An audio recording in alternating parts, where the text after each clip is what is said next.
Hi guys, we're going to do some more posting today. This posting is going to be from the Cash Payments Journal. So go to your Mind tab and go to 9.5. Let's open that Owp 9.5 up. I'm going to do a couple videos just again so they're not too long because this does have 4 steps and I'll just try to make some shorter videos. But let's go to the work together.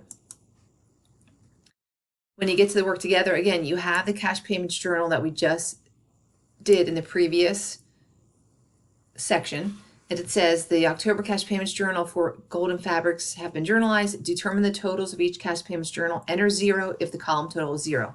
That's important because they will take off if it's not, if you don't enter 0. So this is going to be October 31st. The word is totals because there's more than one column. And we're going to go ahead and plug a 0 right here right away. And this one we can plug the 3280 because that's easy math. Okay. Now we just have to total up our column first. So this is the first step. So 1640 plus 426 equals 2066. And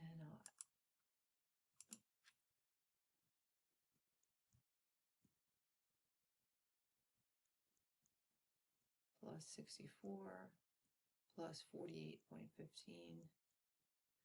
plus 57.18 plus 47.64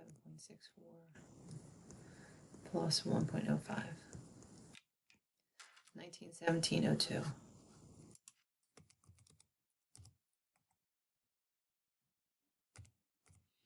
And then cash credit is going to be 124 plus 1607.2 plus 1575 plus 64 plus 426 plus 154.02 equals 395,022. Okay, so that's the first step, is just to total it up. Again, make sure you put totals plural because there are more than one. There are 5 columns, not just one, so it is plural there. So let's grade that step. Okay, and hopefully the totals are correct. I would always check your totals. Okay, now we're going to post. So it says to post each line from the cash payments journal to the accounts payable ledger and to the general ledger. The cash payments journal is abbreviated as CP. Due to the functionality difference between the text and the software, oh, that's not important, blah, blah, blah. Okay, so this down here, here's your accounts payable ledger. These are all the vendors that you have, okay? General ledger are all your controlling accounts. So when we first start, we're only concerned with the general column. Don't look at anything else but general, so just worry about that. So all of these will go into the general ledger. All right, so let's go with utilities. We're going to go down here, and it was a 124 debit. So these will all be debits in the general ledger. So utilities expense on the second. So 2. Let me come back to this. 124. So I don't forget that. Okay. Post reference is the page of the journal. Since we're coming from the cash payments journal, it's going to be CP page number.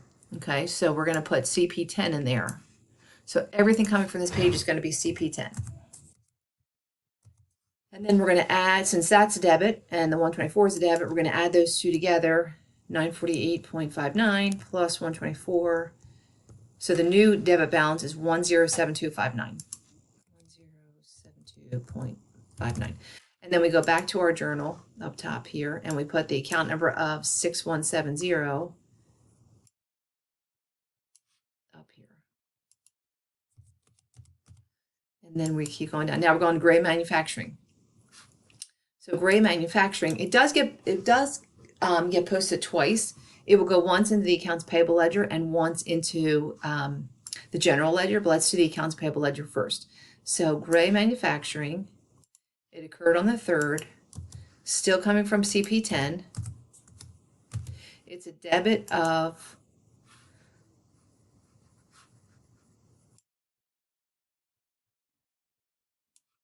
$1640.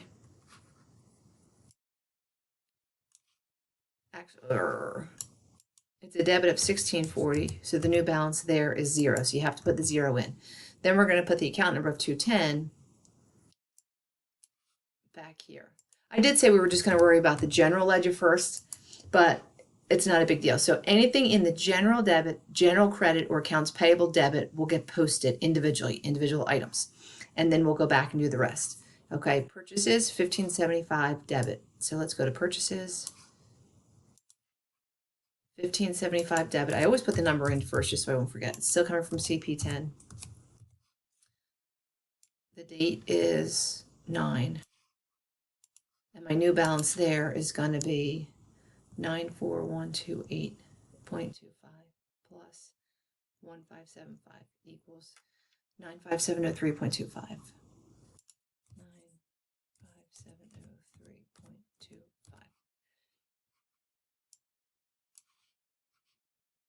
And then I'm going to put my account number of 5110 back up here. Okay, I'm going to stop this video so it doesn't get too long, and then I'll be back.